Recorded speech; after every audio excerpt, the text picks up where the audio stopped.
Scene 101. You know, at this rate, to get to 200, we'll be fucking dead, right? Like, that's 3.8 out of 5. Whoa, no! That just doesn't work for us. Sound, speeding, camera, rolling. Scene 101. Take 303, mark. No half, no half stars on take 303. No half, no half, no half stars on take 303. Alright,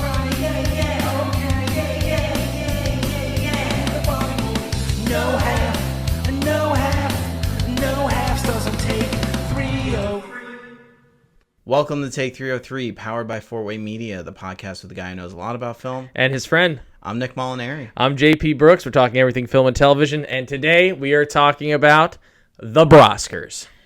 Yeah, it's been a year. It took a sturdy hour to set all this up. We're getting the rust off, but we said we would come back after a year, and here we are. It's a yearly tradition. I plan on keeping up with this as long as I possibly can. Yet somehow, even though a year to do this, it was mostly fucked up, not well done, and somehow I'm still inconvenienced by this whole podcast, even though it is very much revolved around my busy schedule. Nick, as always, thank you for working around me, because you do 95% of the work. I got you, buddy. So it has been a year, so I think we would be amiss if we don't recap the year, if we don't rate and review everything. So, Marriage. Out of 5, no half stars. 5 out of 5. Easiest 5 out of 5. Would recommend to anybody if you're built for it. If you're not built for it, it's a 1 of 5. Definitely. It's like you can have a great actor and a great director, but if they don't have the chemistry together, it's not going to work. I found the right director, and she acts like one. So yeah, I think everyone definitely sees that too with you two. Because last time we left off, we filmed it right before you got married, so you were technically a single man. When we recorded legally, and now you are a married man.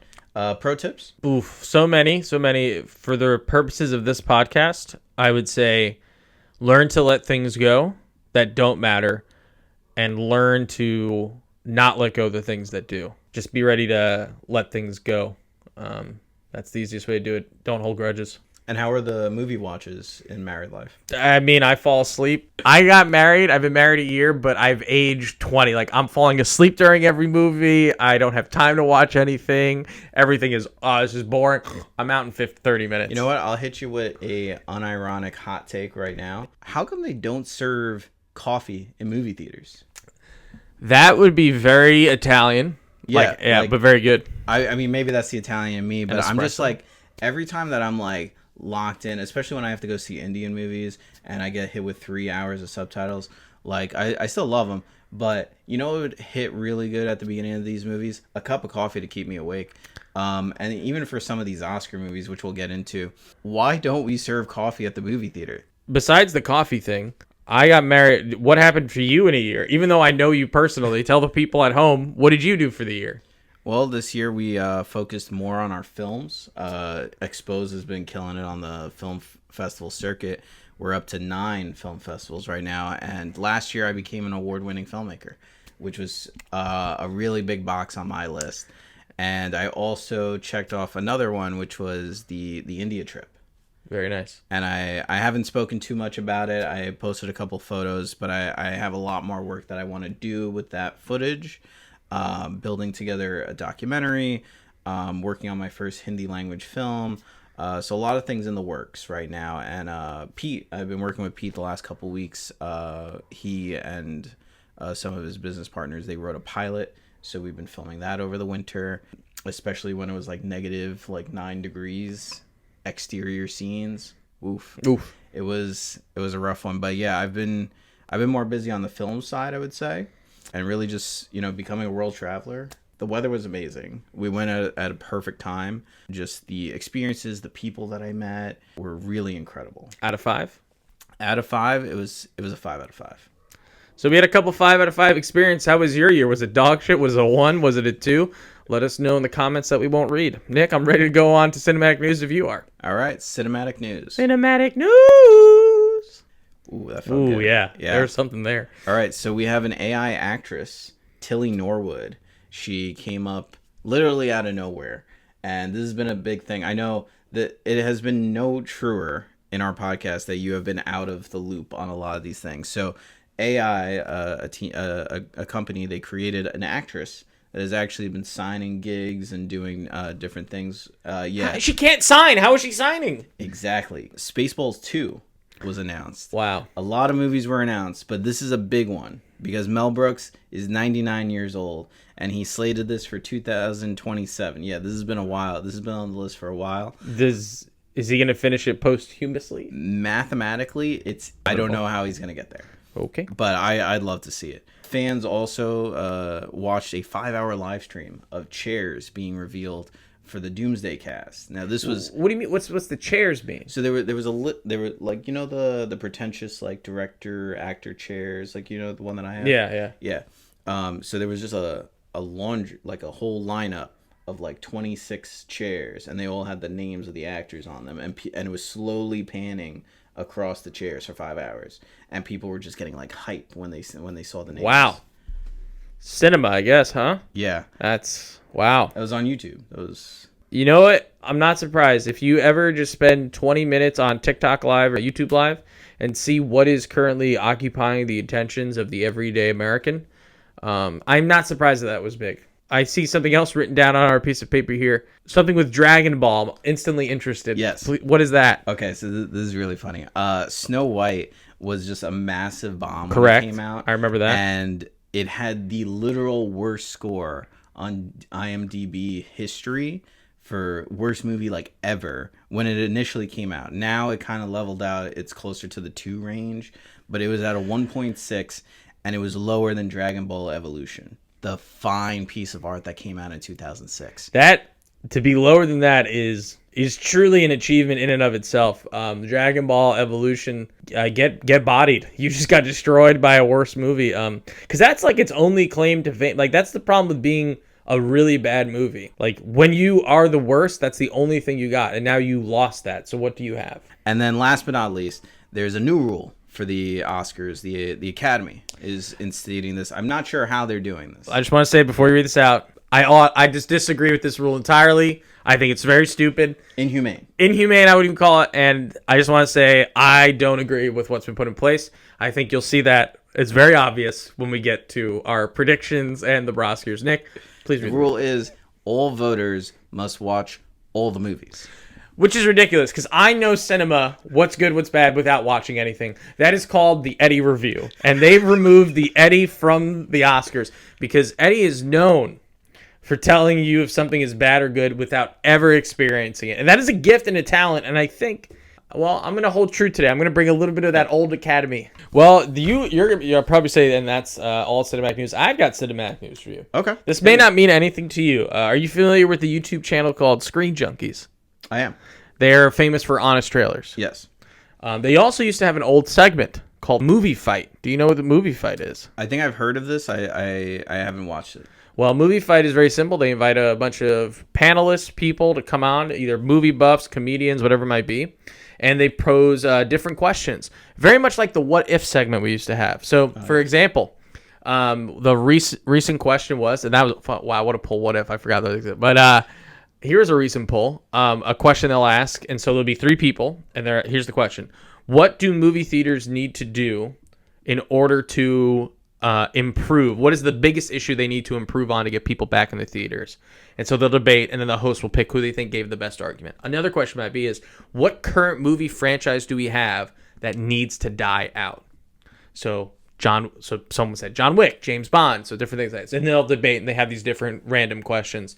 So it is back. They just released it after maybe a 10-year hiatus of doing it, and I watched a lot of movie fights. Ironically, I enjoyed movie fights, even though I didn't watch a lot of movies. No stake in the game. No stake in the game. I just enjoyed hearing people, it gets very silly. People sometimes drink. It's a good time. But anyway, movie fights is back. That's the cinematic news. That's awesome. I would have, if we kept doing this, I would have loved to chime in on what they were talking about, because the whole how would you improve theaters? Coffee. One of the biggest ones that I agree is ushers. Bringing back ushers, because the disruption in movie theaters, like, I'm basically an usher. I should be getting paid with the work. I'm doing God's work out bring there. A vest next time. But bringing ushers back to like quiet people and kick people out. as the guy correctly said, I know we're kind of sidetracked, but he's like, I'm having to be the one to do it, and who wants to be confrontational? Now, me, I think it's worth a listen. Sometimes you can just get involved to just a bunch of white dudes yelling at each other, but it is pretty fun. Anyway. Well, this is the Broscars. It's the Oscars for the bros. No 3-hour telecast, no suits, just the hardest rankings, ratings, and predictions. We are starting off strong with our awards. Most overrated film of the year. And I want to preface, I have seen maybe 2 of these movies on here, so you can take my ratings take it with the largest truth factor, no grains of salt. The nominees are The Amateur, Mission Impossible, Final Reckoning, Fantastic Four, Mickey 17, Opus, and The Phoenician Scheme. Just looking at these from what I heard about these movies, there's only one there who I think is an actual good movie. So I think they're all dog shit. Which do you think is a good movie? The Phoenician Scheme. That's crazy. A lot of people had issues with that. Really? Yeah. Well, it's Wes Anderson. They don't get it. He's so Wes Anderson. He's become a parody of himself. All right. I think there's one clear winner here, and it's Fantastic Four. There was no stakes on level ground the entire time.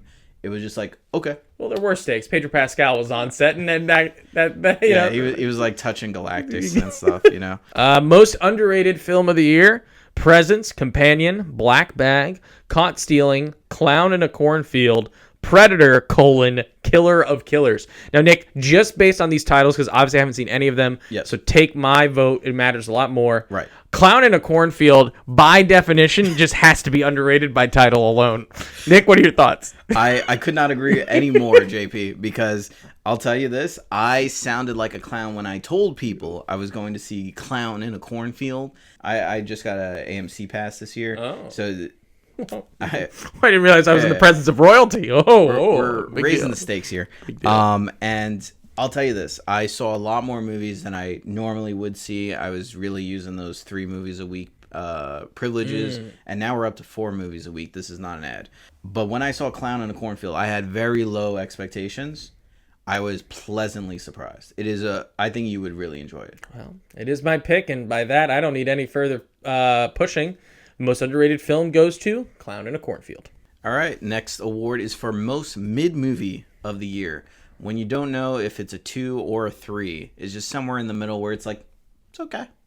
The nominees are A House of Dynamite, Eden, Den of Thieves 2, Pantera, Fountain of Youth, Another Simple Favor, and A Big Bold Beautiful Journey.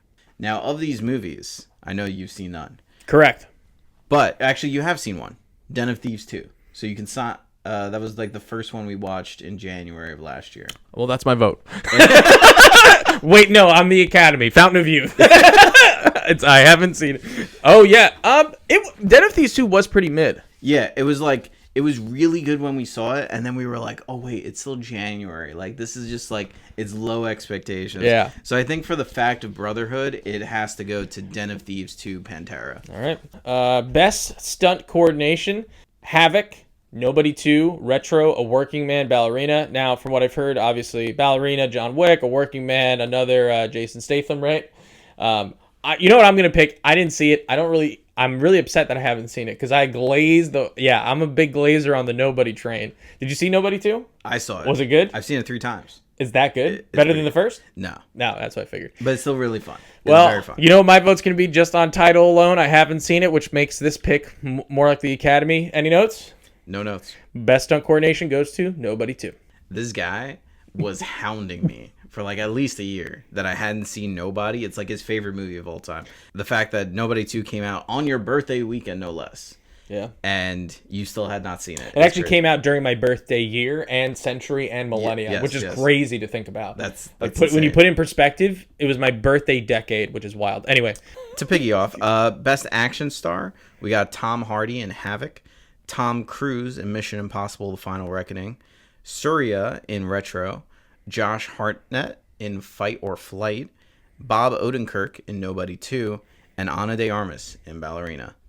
And it was a sturdy year for action, I will say. A lot of great guys on here and girl. I would want to say I'm gonna go out on a limb here. Okay. And say it's Josh Hartnett. Okay.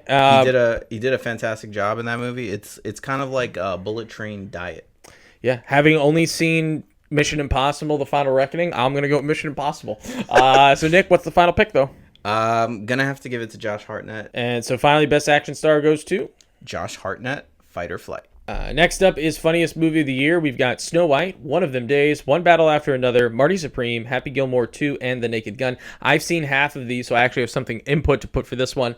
Marty Supreme was hysterical. Happy Gilmore 2 was just okay. And One Battle After Another is funny in a tragic sense.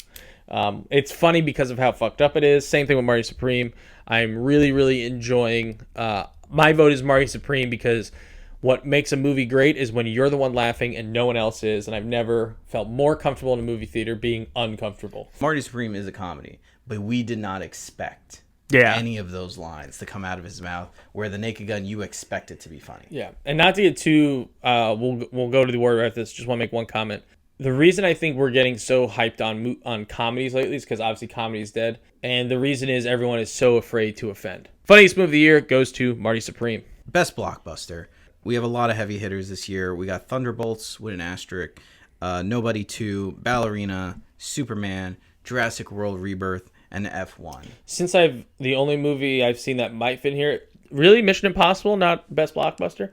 Not compared to all these. I mean, it had 2 great stunt scenes, but I don't think it fits. Okay, I wouldn't know. I didn't see the rest of them. Yeah. So, Nick? I've got no thoughts. Your thoughts? I think none of them wowed me as much as F1. Seeing that in IMAX, and did you know that New York has the biggest IMAX screen in the country? It's a weird fact that I do know. That's crazy. I saw it center seat in that big ass theater, and I gotta say, that is what cinema is about. Cinema. It just changes the concept of what you're looking at. Like, you have to be like, oh wow, they did so much on this, you know? So what's the best blockbuster, Nick? F1. All right. Yeah. Best movie to fall asleep during, and Nick, I've actually seen a couple of these on here because I fell asleep during them. And so, Cleaner, Wolfman, Alto Knights, Kantara, A Legend Chapter 1, Ash, and Straw. I fell asleep during Wolfman and Ash. I fell asleep like a lot during Alto Knights. I expected a lot from it. I did not get a lot from it. The Broscar goes to Alto Knights.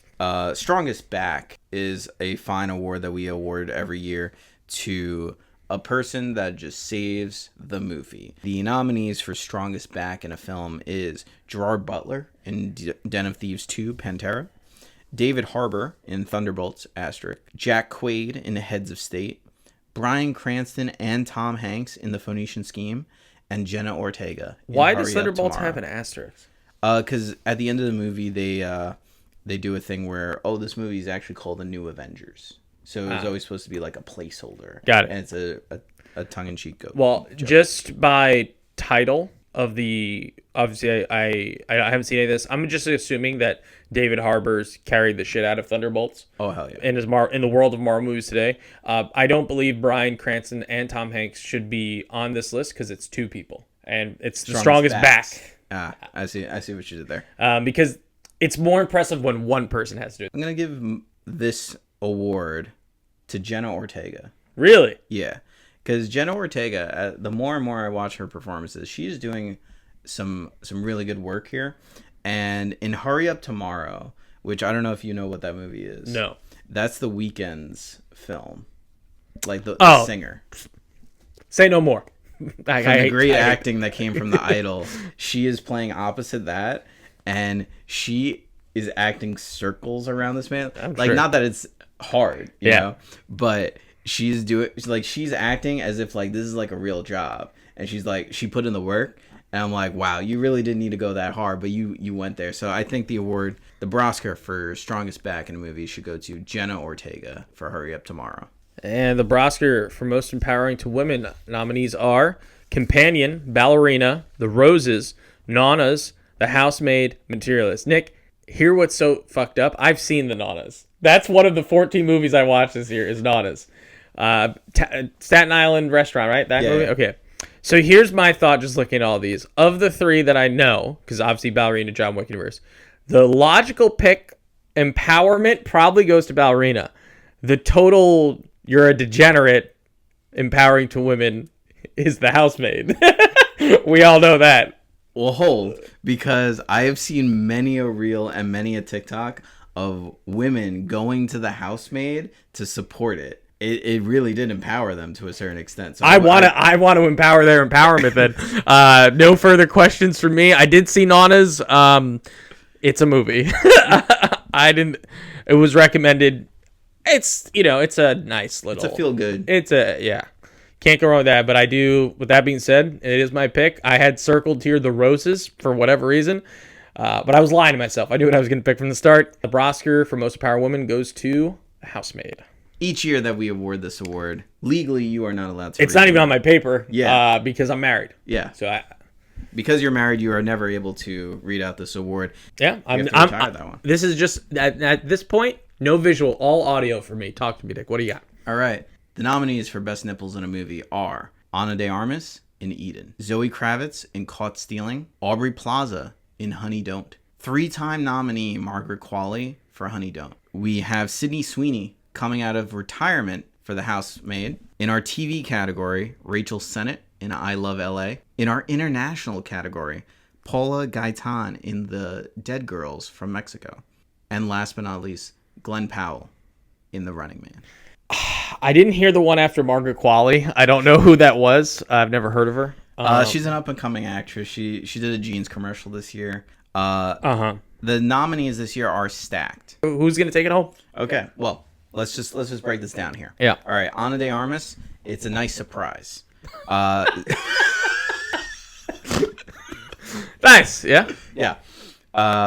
Zoe Kravitz, also great surprise. Have we seen those before, though? I had not, Okay. so I was surprised.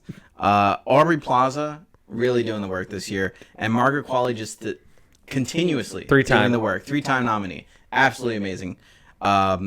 Rachel Sennett, I got to give it to her because she also just does it in the second scene of her TV show for no reason. She just appears topless. No reason at all. So Rachel Sennett, hang on, I have to run that back because that sounds terrible. I need you to finish this category. Yeah, I got you. Rachel Sennett just appears nude for the second scene in her TV show for no reason. It is the most gratuitous thing possible. Sydney Sweeney immediately breaking her rule of not appearing nude in future projects. Absolutely incredible for her to go back on those words. And Paula Gaetan, wow. Look, there's clearly only one winner here. And we can do this one together. Sure. Yeah. The winner for Best Nipples in a Movie goes to Glenn Powell, the Running Man. Can't beat us. Can't beat us. 3 years in a row. The best needle drop. The best song maybe you've heard in a movie. Call on Me, Warfare. Boy, Companion. Fergalicious, The Naked Gun. Under Pressure, is this thing on? Hurry Up Tomorrow, Hurry Up Tomorrow. Fergalicious, like Fergalicious? Yeah, like Fergie. So it's not an original song. It's just when they played the perfect pops in at the perfect time. Well, I like Under Pressure, so that's my pick. With that being said, best needle drop goes to Under Pressure. Is this thing on? The best tearjerker award. The nominees are Sayara, Materialist, Superboys of Malgoin, Homebound, Hamnet, and Rental Family. From what I've been seeing, Hamnet seems to be like a movie. The Broscar for best tearjerker goes to Hamnet. Broscar nominees for best villain are Ana de Armas in Eden, Sharon Stone in Nobody 2, The Alpha, 28 Years Later, Bubonic Plague in Hamnet, Men, Companion, White People in Sinners. Ooh, wow, I've seen a couple of these. I know white people have been a villain for a long time in the last 10 years. Like, that's a little bit overplayed to me on a personal note. That's a great one that I feel like you did not read that ahead of time. No, I didn't. You were like, I got that one. You know, I saw The Alpha 28 years later. I don't think they had that much of a presence. I like them as a character. Then I'll pick one we didn't talk about at all. I'm going to go with Sharon Stone and Nobody 2 for best villain. That's the Broscar. I'm going to go take this one, Nick. This is a tough category. It's the least deserving of 13 Oscar nominations. And the nominees for the Broscar are Sinners. Nick, what are you thinking? it's not a perfect movie. As much as people are hyping it up, the only Sinners people, the people that have only seen Sinners, are only seeing less than 30% of the nominated movies. It's disingenuous to say this is the best movie without having seen the others. So I think there's a clear winner here. Yeah, and I could talk about a lot of movies on this list here. You know, I could go all day long about all of them.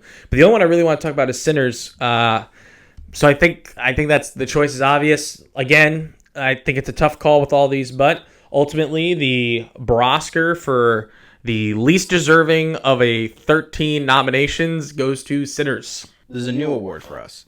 The Broscar for Best in Indian Cinema. Homebound, Durhander, Superboys of Malgoan, Sitari Zameen Par, Metro Indino, and Sayara. I believe Sayara's been getting a decent buzz. A lot of buzz. In terms of one that really stuck with me and hit me, it's Superboys of Malgoan. I call it like I see it. Haven't watched any of these. Obviously, I know he's going to pick that. Again, this is why the Academy needs to get rid of the new rule. Go back to the old ways. You don't need to see movies to know if they're good. Nick? The Broscar for Best in Indian Cinema goes to Superboys of Malgoan. All right, the next award is also a new one. We had to create this because popcorn buckets are a huge thing. And we're not talking about Alpine popcorn buckets. Like, we're talking like legitimate craftsmanship here. What a waste of fucking time. The more that movie theaters need to do different things, the memorabilia of not holding your stub, because now we're digital, this is a physical thing you can hold on to. So they really do go hard at making these buckets cool. Like, you can see the one up there. I bought one this year. Only one bucket. The F1 helmet. Like, even just hearing some of the names of these, I'm like, dude, that sounds awesome. I want that. Yeah, so even though, I mean, it's a long list, they do sound cool. I can totally respect it. Now, obviously, I didn't go to a lot of movies this year. The only one of these that I think I actually saw was the Demon Slayer one. There's a lot of great nominees this year, but I think in terms of craftsmanship, Tron Ares really does take it. It was such a beautiful popcorn bucket. Moving on, the Broscar nominees for Pure Cinema or You're Just Too Dumb to Understand. Hurry Up Tomorrow, The Smashing Machine, Anemone, Him, Black Bag. I mean, I've got circled here for no reason other than I've heard of it, is The Smashing Machine. Any thoughts? Anemone is Daniel Day-Lewis's comeback. It's the return of Daniel... hang on. It's the return of Daniel Day-Lewis. It's a movie that his son directed and wrote. And it is so objectively mixed. Yeah. Like, because in one sense, he is giving 5-star, maybe 6-star performances in this movie, but it's such a bad movie. The Broscar for Pure Cinema or You're Just Too Dumb to Understand goes to Anemone. Hollywood has the Razzies. We have the Baddie. It's the baddest movie of the year. And the nominees are Snow White. And the Oscar goes to Snow White. The Broscar goes to Snow White. Karate Kid Legends, Straw, Flight Risk, Captain America Brave New World, and Cooley. I could not make it through Snow White. I did see many clips, scenes, and was able eventually to watch it. Could not finish it. Broscar for me is Snow White. But Nick, I'm going to let you have the final say. I mean, it did beat Dragon Ball, so that's say less. Yeah, kind of a spoiler in the beginning, but yeah. And the winner of the Baddie goes to Snow White. Is over. Well, my favorite part is actually the top 10. This was fun. When you don't see any of the movies, it's tough to care about the Broscars. Yeah. But we have, because the Broscars, we don't just do the Oscar films. It's trying to get it encompass the year of 2025, which is always like, you did a great job, because a lot of those movies I heard of really encapsulate the year, and you saw more of them, so good for you. But now we get to the Oscar predictions, but I feel like the less I see, the better I get. Again, really embracing it. And before we get to that, we do have to just give a shout out to our sponsor this year. Let me go find. I have to read exactly what the sponsor want. Yeah. This year's Broscars is brought to you in part by Bed Beers. It's not a product, just an idea. If you have to decide between having another beer or going to bed, why not combine the two? When you're having a quiet night with the boys, finish it off with a beer in bed with them. Talk about all the things you wish you could have done, and that you totally are good enough to still run and beat any kid in a sprint race no matter what. Finish off your beer, go to bed, and the best part is, if you spill anything, it's just one clean sheet away from fixing a mistake. Great company. All right. Visual effects. We don't need to go through the nominees. We're just talking about who we wanted to pick. I went with Avatar: Fire and Ash. Simply because I don't think it's going to win Jurassic Park. Oh, you're playing that game. All Yeah. right. Okay. Just for that one, because the fact that it got nominated, because it is like good for you. Anyway. Yeah, I mean that's probably the only thing that I can say good about Jurassic Park. All right, best sound, I went with F1. One battle after another, because I saw it. Best short film live action, I went with Butcher's Theme. I rolled the dice. I got number 2. I went with A Friend of Dorothy. Did you actually roll the dice? For that one, yeah. Nice. Best short film animated, I went with Forever Green. I also went with Forever Green, not known that anything about it. Yeah, I mean I researched the short films and the documentaries. I try to go with something that seemed like current. I almost picked The Girl Who Cried Pearls. I thought it was Carried. Once I knew it was Cried, I wasn't interested for whatever reason. Most of the time I go with like the longest title because I'm like, yeah, it's probably that one. All right. Production design, I went with Frankenstein. I went with One Battle After Another simply just for the street scenes. To pull that off. That's why I went with that. Yeah, I went Frankenstein because like those sets were just massive. Probably. Yeah, that was my other choice. Gorgeous. Yeah. Best original song, I went with Golden. Golden K-pop Demon Hunters. Yeah. If it doesn't win, that would be one of the biggest upsets. That seems like an easy layup. I'm surprised Train Dreams from Train Dreams is up there. Best makeup and hairstyling, I went with The Ugly Stepsister. The Smashing Machine. Dwayne Johnson looks incredible in that movie. That's literally when I didn't know it was him. That's why I picked it. Yeah, I saw it. I was underwhelmed by it. Yeah. As a movie. Best international feature film, I went with The Secret Agent. I did as well because everyone's been talking about it. Best film editing, I went with F1. I went with F1 as well because I'll literally tell you, having seen it show up on so many things, I'm like, I'll pick it for something. It's also, I knew F1, I figured it was like Formula One racing cars, right? That's what, figured it had to be pretty good. Best documentary short, I went Children No More. I also went Children No More. Rolled a dice for that one. Best documentary feature, The Perfect Neighbor. That's the only one I saw, so that's what I picked.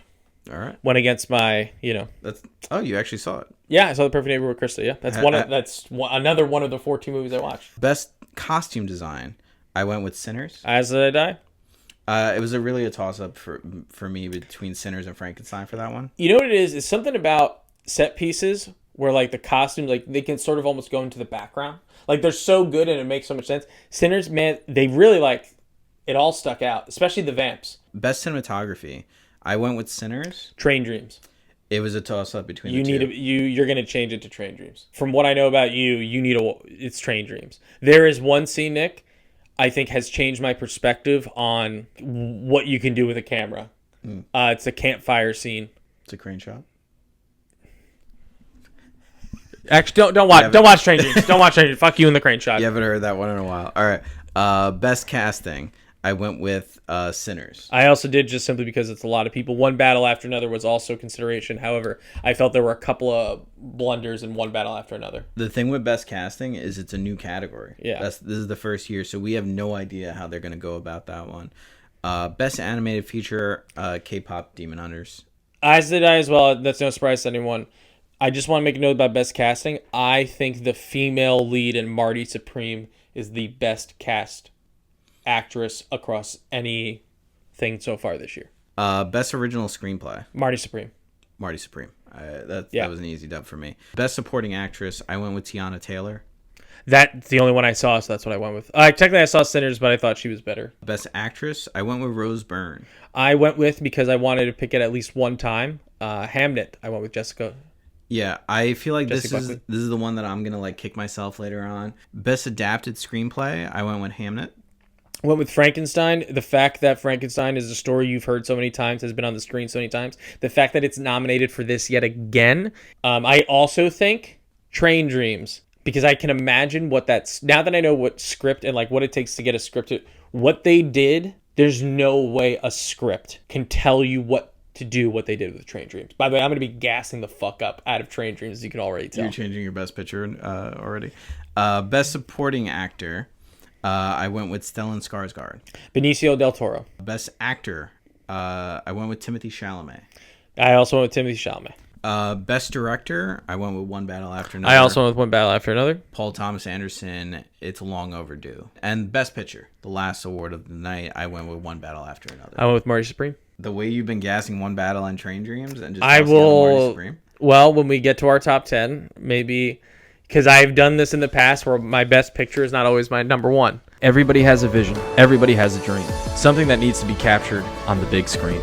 We at Fortway Media love taking your passion projects and bringing them to life, whether you're a passionate artist or a small business owner. With expert videography and photography, we're going to take what you love to do, what you love to make, and transform it into a cinematic experience. Fortway Media.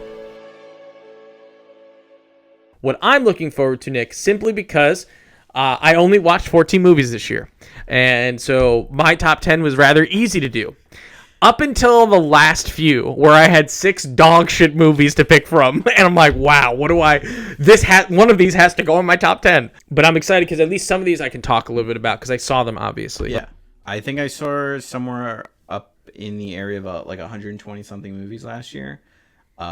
Clearly, Single Life is a movie life. Oh my God. Imagine. So let's talk about our honorable mentions. The first one I put in was Caught Stealing. Well, I have 4 because it's the 4 that are not on my top 10. Naunas. That's how bad it is, Naunas. What'd you hate about it? Or it was just boring and predictable. Caught Stealing, I think, is a really interesting movie if you like the 90s, kind of like Steven Soderbergh, like Guy Ritchie type of movies. I do. It was very energetic, very chaotic, crime caper thriller type thing. And Austin Butler, it really won me over because I was never an Austin Butler fan until I saw Caught Stealing, and I was like, wow, this guy's good. My next one was F1. My next one was Wicked for Good. By the way, what a terrible part 2 compared to a part 1. Yeah, I mean, a lot of people went with it's the second act of a play. Well, just make one movie. Yeah, it would have been better as one. Chris and I actually, for our anniversary, went to see Wicked, and we were kind of disappointed by it. Having seen the movie, I think seeing the movie before the play kind of ruined it, because I think the magic and the fun of Wicked is seeing who the characters are and who they become later on in the story that you know. We thought part 1, the movie, was better than part 2. And we thought in the musical, the second act of the musical was better than the first act. Also, Wicked has 2 good songs. The rest are so forgettable. My final honorable mention is Sinners. You don't have F1 as one of your top 10 movies? For reasons that I will equate F1 and Sinners, where I think they are capably made genre films that were really fun. But at the end of the day, there were just so many really great movies that I wanted to highlight. So I put them in my honorable mentions. Okay. Well, my last 2 honorable mentions, these are the 4 movies that didn't make my list out of 14. Happy Gilmore 2 and Mission Impossible. Happy Gilmore 2 was such a fun watch. It was. I think it's nostalgia, goggles full on, but it was such a fun watch. Actually, believable setup to a story. Somebody early on taken out of the movie, which I thought was good, but too many cameos for me, and seeing Gronkowski in the movie pissed me off. My favorite cameo was Eminem. Yeah, that was a good. That was a really good one.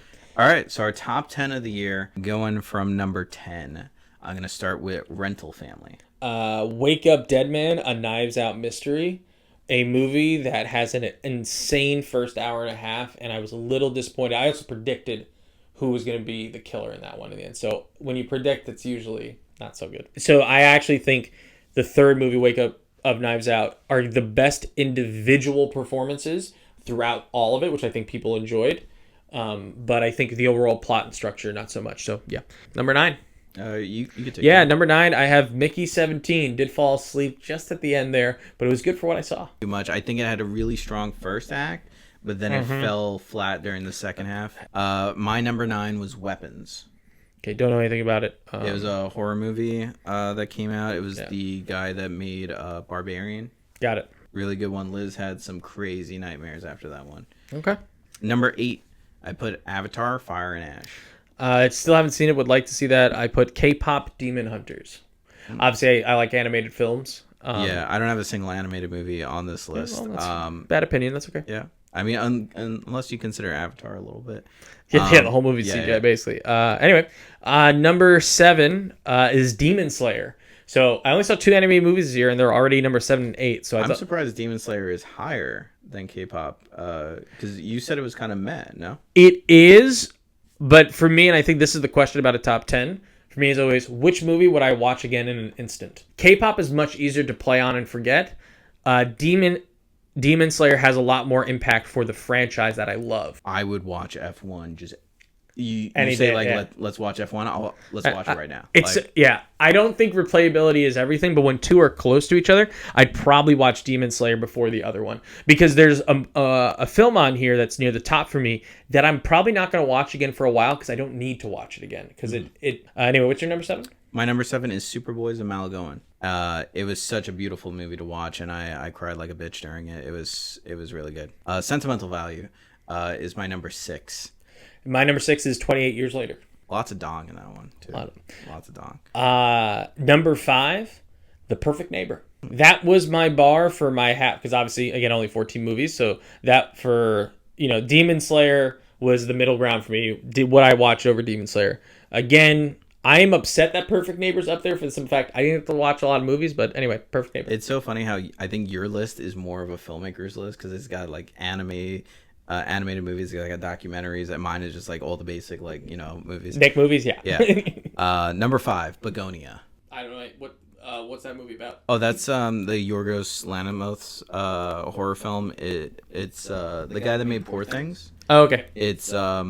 It's really funny and scary at the same time. Basically, Jesse Plemons is in it.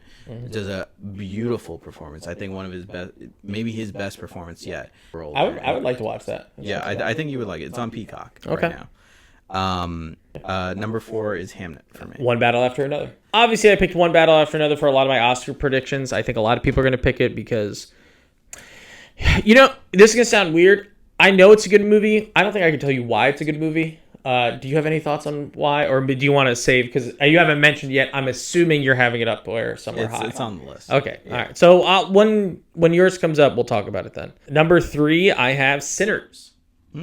Number 3, I put Homebound. It was just an incredible, almost real story that I think everyone should watch. It's on Netflix. It's a shorter runtime too. It's not 3 hours, so that's really great. Yeah. And again, same thing for me. All these top movies are very close, but I flip-flop between Sinners and One Battle After Another, and then ultimately it came down to which one would I watch over the other. You got to pay attention during One Battle After Another, and it's worth it. But I'm not sure if I'm watching that again anytime soon. That's me though. Respect. All right, number 2, I put Marty Supreme. Number 2, I have Train Dreams. All I'm going to say about Train Dreams is it is a movie that I really enjoy. I don't think a lot of people are going to have it highly rated as I do. I have a lot more time spent alone these days because of my night shift and the way I work. I think the older you get, the better Train Dreams gets. I'm very glad I got to watch Train Dreams the first year I was married. And number 1 for me is One Battle After Another. Mine is Marty Supreme. One Battle After Another, I will say the all-encompassing, it nails every single part of what a great movie should be. And like any Paul Thomas Anderson film, they look... I mean, they have a really good look to it. It would be, disingenuous to say that they look basic or that it like it looks very surface area, but there's always deeper things going on in the dialogue, in the subtext, which I just really love. And as you said, it's a deeper movie that you have to really sink into, and you have to say okay, this is the universe that we're in and all this stuff. And I think there was a really good level of satire in the movie. I think the comedy really hit. That was one of the other ones. We went to two of the most polarizing comedies of the year, where One Battle After Another, we were in that big ass theater, and you, me, and Eddie, we understood the jokes I think before anyone else in the audience, and we were laughing so loudly. And we kind of gave permission for everyone else to be like, okay, this is funny. It's fucked up, but it's funny. Until you started talking about it, I forgot how funny One Battle After Another was because it deals with such heavy topics. The thing that sticks out to me the most about it is the last final car driving chase scene. Mm-hmm. Just from I rarely say this, but from a cinematic standpoint, really well done. Yeah, and also to piggyback off of that, they shot it in VistaVision with film cameras, and a lot of the nominees this year have been shot on film, which I really do give credit to. But seeing these things again, it's Eddie asked the question oh, what's the difference between digital and film? And I'm it's really about the texture. And I'm gonna sound very pretentious when I talk about it, but I was when you see it projected, that is the difference. There is no difference if you're watching it on your phone Like that's not the Agreed. way Nolan intended. But if you watch it projected and you see like the the flicker of the film and the little grain and everything else, like that's when you truly understand what's happening here. Because film, not to go on a big tangent here, but film is legitimately a magic trick. Just the fact that people were able to invent this film strip that is fed into a camera at 24 frames per second, and you're filming all this action and it's being exposed onto the film, and when you play that back with the sound, you can record stories and tell stories through this medium. It honestly is a magic trick. And even to this day, figuring out how they got sound onto a strip of paper too is just mind-boggling. Like I watched a video the other day of how they make vinyl records, and apparently like the way that they cut the lines in the vinyl is what creates the vibration that creates the music.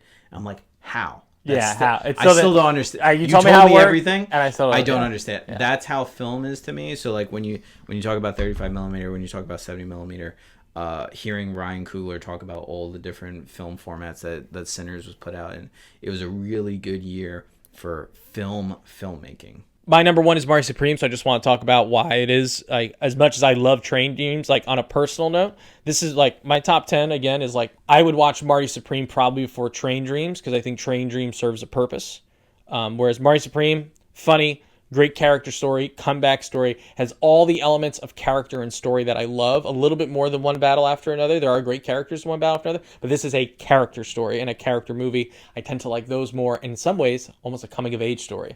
I was going to say that, yeah. Yeah, and like the fall of a person, so I love all those arcs. I love when that happens. Who doesn't love an underdog story, doesn't love sports story, a little bit hard not to be romantic about baseball, just sport. Funny because I had to almost bully you into going to that one. Yeah.